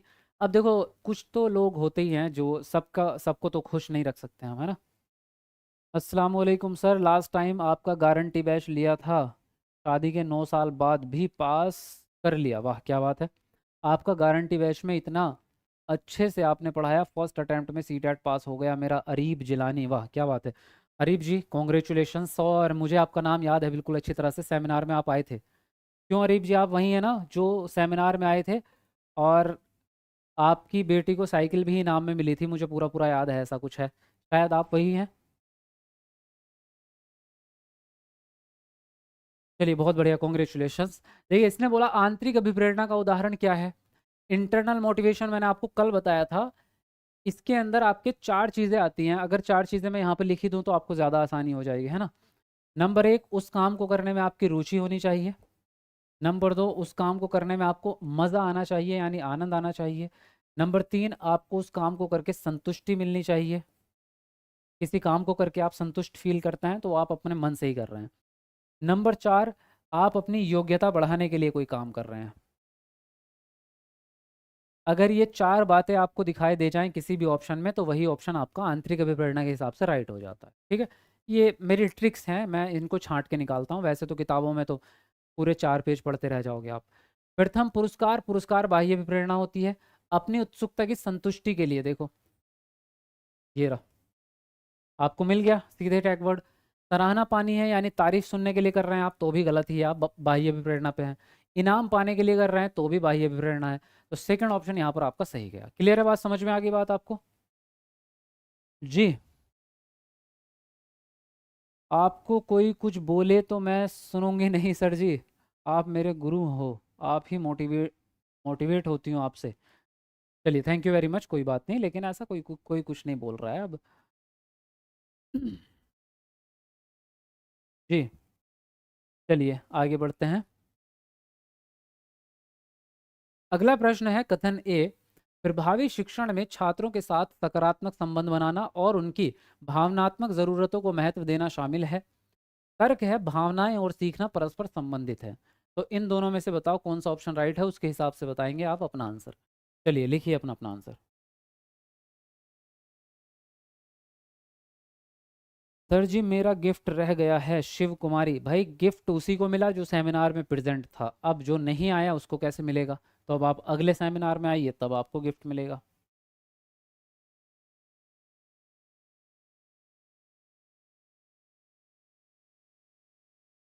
चलो जल्दी लिखो अपना अपना आंसर सब लोग।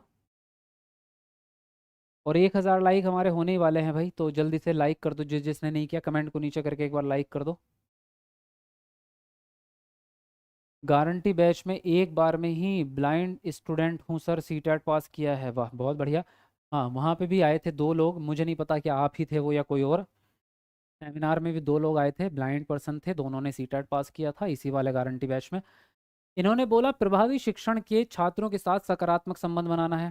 सही बात है। उनकी भावनात्मक ज़रूरतों को महत्व देना है। सही बात है। यानी आप जब टीचिंग कर रहे हैं तो आपके जो स्टूडेंट हैं वो आपके साथ इमोशनली कनेक्टेड होने चाहिए, क्योंकि छोटे बच्चे हैं। अगर वो आपसे डरे रहेंगे या आपके सामने बोल ही नहीं पा रहे, तो फिर आपकी क्लास किसी काम की नहीं है। तो आपको ऐसा माहौल बनाना है कि बच्चे आपके क्लास में स्वतंत्र भी महसूस करें और आपसे खुल के बात भी कर सकें। भावनाएं, सीखना और भावनाएं परस्पर जुड़े हुए हैं, बिल्कुल सही बात है, और इसीलिए हमने पहला ऑप्शन सही किया है। क्योंकि हम ये कह रहे हैं कि आपके जो इमोशन हैं वो आपकी लर्निंग पे इफेक्ट डालेंगे ही डालेंगे, क्योंकि आपस में जुड़े हैं। तो दोनों बातें सही हो गई, फर्स्ट ऑप्शन राइट हो जाए। ठीक है। अगला प्रश्न क्या कहता है? महारत उन्मुख विद्यार्थी, पहला ऑप्शन है सीखने के लिए लक्ष्य तय करते हैं। दूसरा है मानते हैं कि क्षमता स्थिर व स्थायी है। तीसरा ऑप्शन है बहुत ही आसान लक्ष्य तय करते हैं या कोई लक्ष्य तय नहीं करते। फोर्थ है आपका सीखने को सुसाध्य करने के लिए दूसरों की सहायता व मदद लेते हैं। बताओ इनमें से कौन सा ऑप्शन सही है आपका। लिखिए अपना अपना आंसर।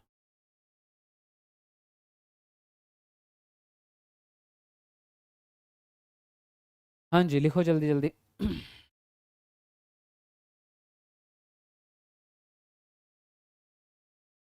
मेघा, क्या नाम है आपका? मंगल सिंह। मंगल सिंह जी दोबारा अपनी पढ़ाई स्टार्ट करो भाई, अगर सीटेट नहीं हुआ तो कोई बात नहीं, अब ये थोड़ी है कि जिंदगी से हार के बैठ जाओगे, अब करना तो है ही ना।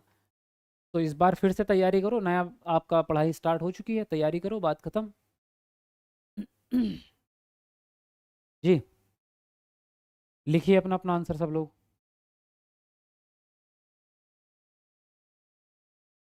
ब्लाइंड लोग कैसे एग्ज़ाम दे पाते हैं और पास होते हैं? ब्लाइंड लोग एग्ज़ाम ऐसे देते हैं कि उनके साथ में एक राइटर जाता है। तो वो पर्सन जो है उनका, वो बोल के बताते हैं, मतलब जो उनके साथ में जो रहेगा बंदा, वो पढ़ के बताएगा पहले प्रश्न को, वो सुनेंगे, और सुनने के बाद वो कहेंगे कि ये वाला ऑप्शन सही है हमारा, तो फिर वो उसकी मार्कशीट में उसी गोले को भर देगा, है ना। वो पर्सन उनके साथ में विश्वास वाला बंदा होना चाहिए भाई, ये तो अब डिपेंड करता है कि आप उस पर विश्वास करते हैं या नहीं करते हैं। तो साथ में एक राइटर आपके लिए जाता है। एक बार मैं भी गया था। महारत उन्मुख विद्यार्थी सीखने के लिए तय करते हैं लक्ष्य, बिल्कुल सही बात है। मानते हैं कि क्षमता स्थिर है, नहीं, वो क्षमता को वृद्धिशील मानते हैं। तभी तो पढ़ेंगे ना आगे, तभी तो आगे मेहनत करेंगे अपनी बुद्धि को बढ़ाने के लिए। तो क्षमता स्थिर नहीं होती, बल्कि वृद्धिशील होती है। बहुत ही आसान लक्ष्य तय करेंगे, गलत। आसान लक्ष्य नहीं, बल्कि वो मुश्किल लक्ष्य तय करते हैं ताकि कुछ नया सीख सकें। सीखने को सुसाध्य करने के लिए दूसरों की सहायता करेंगे, सॉरी सहायता ले सकते हैं, हाँ ले सकते हैं। हेल्प लेने में कोई शर्म नहीं है, चाहे आप बड़े हों छोटे हों। फर्स्ट और फोर्थ सही है, यानी कि आपका सी ऑप्शन सही जाएगा। क्लियर। चलो जी आगे आते हैं। बच्चों के द्वारा प्रश्न पूछने को नज़रअंदाज करना चाहिए, या फिर उस पर उन्हें सज़ा होनी चाहिए, या फिर प्रश्न पूछने की अनुमति नहीं दी जानी चाहिए, या फिर प्रश्न पूछने को प्रोत्साहित किया जाना चाहिए। चलिए कमेंट बताइए अपना आंसर बताओ। कमेंट में जल्दी से अपना आंसर बताओ।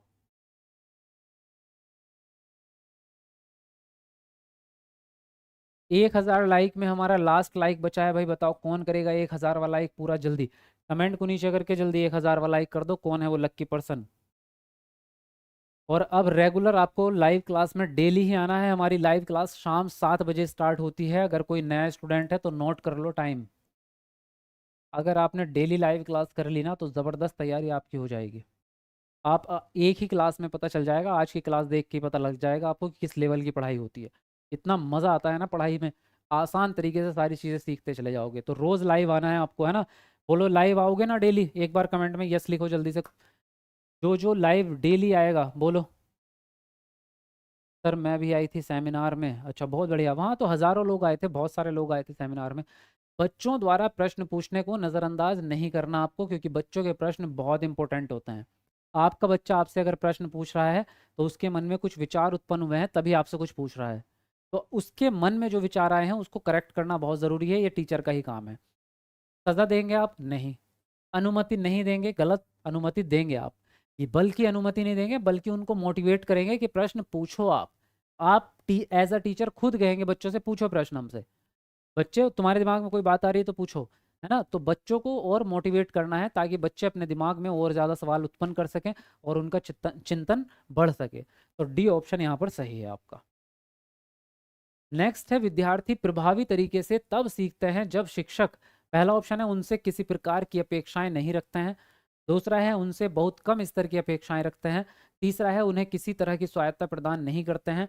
और डी है खोज आधारित खोज अधिगम द्वारा अन्वेषण की प्रक्रियाओं पर ध्यान देते हैं। बताइए कौन सा ऑप्शन सही जाएगा, सब लोग अपना आंसर लिखेंगे।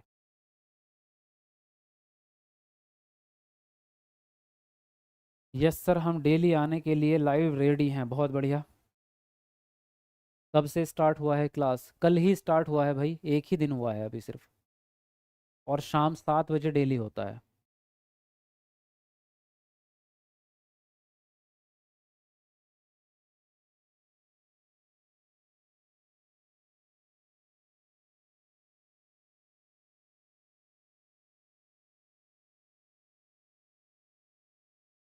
देखो इसने बोला विद्यार्थी प्रभावी तरीके से तब सीखते हैं जब टीचर उनसे किसी प्रकार की अपेक्षाएं ना रखे, तो गलत है। अपेक्षा तो रखनी पड़ेगी भाई। टीचर अगर पढ़ा रहा है तो उम्मीद भी रखेगा कि बच्चा सीखेगा, 1 महीने में 2 महीने में इतना कुछ सीखेगा। उम्मीद तो आपको रखनी ही पड़ेगी। उनसे बहुत कम स्तर की अपेक्षा रखोगे आप तब भी गलत है। आपको एक लेवल की अपेक्षा रखनी पड़ेगी कि मैं बच्चों को सिखा रहा हूँ तो ये 2 महीने में 10 तक के पढ़े तो सीख ही जाएगा, है ना। अगर आप कहेंगे कि 2 महीने में 2 का पढ़ा सीखेगा तो ये तो बेकार की अपेक्षा है ना आपकी, आप उसे कुछ लेवल को बढ़ा ही नहीं पाएंगे। उन्हें किसी तरह की स्वायत्ता नहीं दे रहे आप, यानी बच्चों को कोई स्वतंत्रता नहीं है कि वो अपनी मर्जी चला सकें, अपना दिमाग चला सकें, तो ये भी गलत है। खोज अधिगम द्वारा अन्वेषण की प्रक्रिया पर ध्यान देंगे तो ये सबसे बेस्ट रहेगा, क्योंकि इसमें बच्चे खुद से काम कर पाएंगे। अन्वेषण का मतलब होता है नए ज्ञान की खोज करना। यह बच्चा खुद करेगा, टीचर नहीं करेगा, बच्चा करेगा। तो डी ऑप्शन यहाँ पर सही जाएगा। अब देखिए इसने क्या बोला। शिक्षण अधिगम प्रक्रिया के दौरान शिक्षक द्वारा बच्चों को लगातार नए अन्वेषण, खेल और विभिन्न व्यवहारिक गतिविधियों के माध्यम से नए ज्ञान के अर्जन के लिए प्रोत्साहित किया जाता है। तो ये उदाहरण है कौन सी क्लास का? यहाँ पे आपको प्रश्न में ही आंसर दिया गया है कि आपकी जो क्लास है उसमें अन्वेषण भी हो रहा है, खेल भी खेले जा रहे हैं, बच्चा एक्टिविटीज भी कर रहा है। तो ऐसा कौन सी क्लास में होता है वो बताना है आपको। यहाँ पर क्लास दी गई है आपकी। दिखने में बड़ा लग रहा है प्रश्न, बाकी इजी है। बाल केंद्रित कक्षा से प्रश्न है तो जाहिर है इजी ही होगा। एक प्रगतिशील कक्षा का उदाहरण है जिसमें बच्चे को करके सीखने का मौका मिले, या फिर परंपरागत कक्षा का जिसमें शिक्षण अधिगम प्रक्रिया में शिक्षक की सक्रिय भागीदारिता रहे, या एक ऐसी कक्षा जिसमें शिक्षक किताबी ज्ञान के अलग हटकर बाल केंद्रित गतिविधियों से सिखाए, या फिर एक ऐसी कक्षा जिसमें शिक्षक को अधिगम कराने के अन्य तरीके ना आते हों, केवल एक ही तरीका आता हो। तो बताओ इनमें से कौन सी बात पॉजिटिव है? अच्छा यहाँ पे ऑप्शन में एक गलती है, यहाँ फर्स्ट और सेकंड है, यहाँ फर्स्ट और थर्ड है, तो ये ध्यान रख लेना। चलो अब बताओ कौन सा ऑप्शन सही लग रहा है आपको।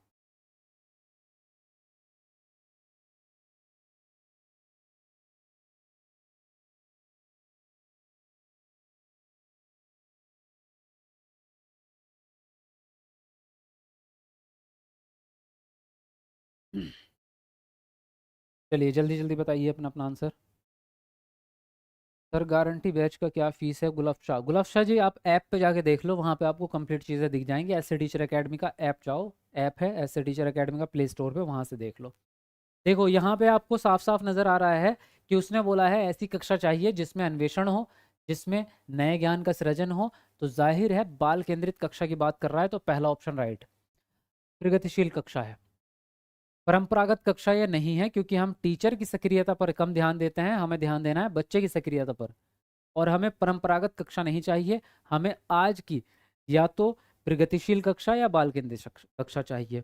एक ऐसी कक्षा जहां टीचर किताबी ज्ञान से अलग हटके बाल केंद्रित गतिविधियों से सिखा रहा है, तो ये भी सही बात हो जाएगी। एक ऐसी कक्षा जहां टीचर को एक ही तरीका आता है, दूसरे तरीके आते ही नहीं हैं, तो ये भी गलत है। तो यहाँ पहला और तीसरा ही आंसर राइट होगा, यानी यहाँ आंसर बी ऑप्शन राइट जाएगा। ठीक है, अगला प्रश्न क्या कहता है? कथन ए है आपका, शिक्षार्थियों के विविध प्रकार के समूह को पढ़ाते समय शिक्षक को उनके सामाजिक और सांस्कृतिक संदर्भ के बारे में किसी भी तरह की चर्चा नहीं करनी चाहिए। और तर्क है, सामाजिक और सांस्कृतिक संदर्भ अधिगम में किसी भी प्रकार की भूमिका नहीं निभाते हैं। तो ए और आर के हिसाब से कौन सा ऑप्शन सही है, कमेंट में बताएंगे अपना अपना आंसर।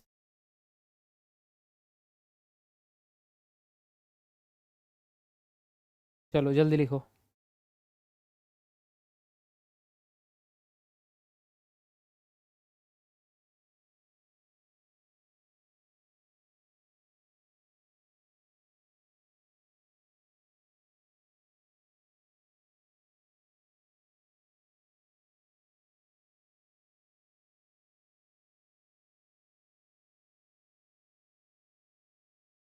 देखो इसने बोला शिक्षार्थियों के विविध प्रकार के समूह को पढ़ाते समय शिक्षक को उनके सामाजिक और सांस्कृतिक संदर्भ के बारे में चर्चा नहीं करनी चाहिए, तो गलत कर दिया इसने, क्योंकि हमें करनी चाहिए। हम जब बच्चों को पढ़ा रहे हैं तो उनके दैनिक जीवन, उनके सामाजिक संदर्भ का चर्चा करना, इंक्लूड करना, उनके डेली लाइफ के एग्जाम्पल देना ज़रूरी होता है। इसने नहीं कर दिया तो गलत हो गया। सामाजिक और सांस्कृतिक संदर्भ अधिगम में किसी भी प्रकार की भूमिका नहीं निभाएंगे, ये बात भी गलत हो जाएगी, क्योंकि आपकी लर्निंग में आपके समाज का, संस्कृति का सबसे बड़ा रोल है। तो इसने यहाँ पर भी गलत कर दिया, यानी दोनों ही ऑप्शन गलत कर दिए इसने, डी ऑप्शन राइट जाएगा।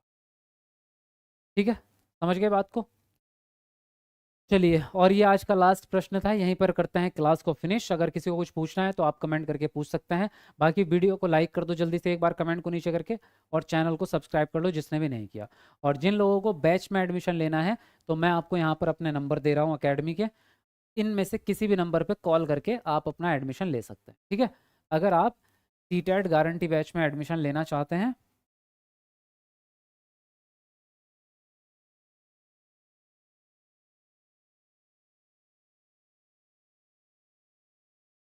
तो इनमें से किसी भी नंबर पे आप कॉल करके या व्हाट्सअप करके अपना एडमिशन के बारे में इंफॉर्मेशन ले सकते हैं। ऐप आप डायरेक्टली एस से टीचर एकेडमी के ऐप पे जाके भी बैच ले सकते हैं, लेकिन अगर आप चाहें तो कॉल करके भी ले सकते हैं। ठीक है, इनके अलावा अगर किसी और नंबर से आपके पास कॉल आए तो समझ लेना वो नंबर फ्रॉड है, वो किसी कहीं और से ही है ना। हमारी एकेडमी के सिर्फ यही नंबर हैं, और इन्हीं में से किसी भी नंबर से आप बात करेंगे तो वेरीफाई कर लेना, इन्हीं में से किसी भी नंबर से बात करके ही आप पेमेंट देंगे। इसके अलावा अगर कोई और नंबर हो तो आप पेमेंट मत कीजिएगा, ठीक है ना, क्योंकि ऐसा कोई भी कर सकता है, बाहर का व्यक्ति। समझ रहे हैं आप बात को? यूपी टेट की भी तैयारी आपकी जल्दी ही स्टार्ट करेंगे, बस मैं लगा हूँ उसी में ही। सेवारत शिक्षक हूँ सर, यूपी टेट लिया हूँ, बहुत बढ़िया। लेकिन मेरा यूपी टेट का बैच एक्टिव नहीं हो रहा है। ऐसा नहीं हो सकता, एक्टिव सारे बैच हैं सभी के। और अगर कोई दिक्कत है तो आप व्हाट्सअप करिए हमें इस पे नंबर पे, हम आपका सॉल्यूशन ज़रूर निकालेंगे। लैंग्वेज में हिंदी और उर्दू ले सकते हैं? हाँ ले सकते हो, कोई दिक्कत नहीं है। और कुछ सवाल किसी का? सर जी मैं बोल रही हूँ, मैं सेमिनार में आई थी बट गिफ्ट नहीं ले पाई। शिव कुमारी, क्यों नहीं? आप जल्दी चले गए होंगे फिर, इसका मतलब दोपहर को ही, है ना? क्योंकि ऐसा तो कोई एक भी बंदा नहीं बचा था, बल्कि बाद में तो जब जो बाद में लोग बचे थे वो दो दो गिफ्ट लेके गए हैं, क्योंकि गिफ्ट हमारे पास बहुत ज़्यादा थे, तो हमने दो दो दे दिए थे उनको। तो आप या तो सुबह ही चले गए होंगे, यही हुआ होगा। आपके जैसे सीडीपी कोई नहीं पढ़ाता, तो कहीं और पढ़ने की ज़रूरत क्या है, यहीं पढ़ो है ना? चलिए, और कुछ?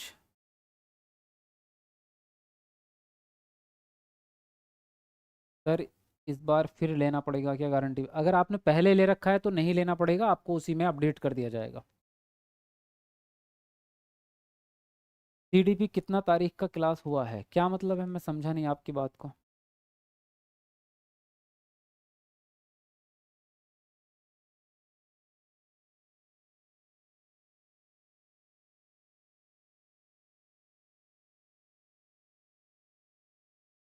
ठीक है, चलिए तो मिलते हैं आपसे कल, तब तक के लिए bye bye, take care, good night सभी को, बेस्ट ऑफ लक।